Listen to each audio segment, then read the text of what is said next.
Hi, I'm Morgan Meredith with Living a Blissful Life, Unhealthy Place, and I want to talk about side gigs today. So, I read a really interesting fact sheet and article about mental health and finances, and it turns out that people who have mental health concerns and mental illnesses are more likely to end up in debt, especially when we're going through a tough time. It can be easier to let a bill slide while you're managing your health or take on debt that you might not otherwise take on.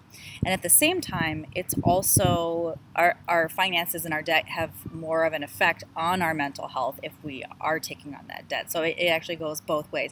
We're more likely to take debt, and it's more likely to affect us and cause more depression if there's depression and other symptoms like that.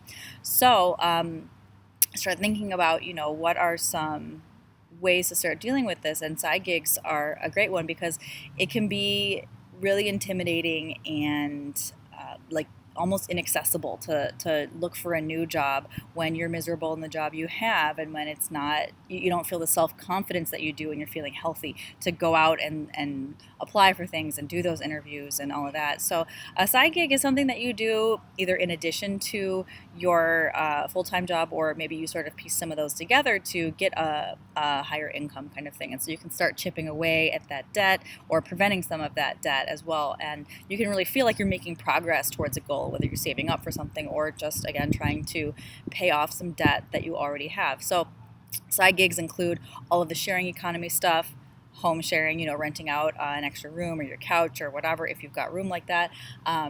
You end up, that would go night by night if you want. And it also includes like ride sharing, giving people rides, from one destination to another. Again, you can turn that on and off as you feel. So on those bad days or those bad weeks, you don't really have to tell a boss like, oh, hey, I'm not coming into work. You just turn off whatever apps you've got on.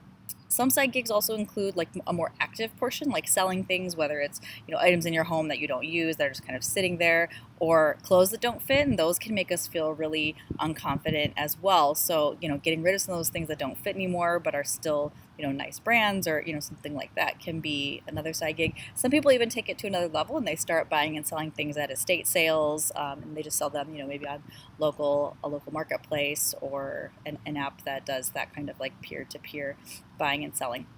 So those seem like really good, or those are really good ways to just sort of take a hit at those maybe mountains of debt that you have. So even just one small step can really feel like you're making some progress. So don't be afraid of side gigs. I think they're a great alternative to maybe looking for a new job, which you can always do later. But this might be a small step in the right direction for getting rid of some of that debt or getting towards a goal that you have. Again, it's Morgan Meredith with Living a Blissful Life on Healthy Place.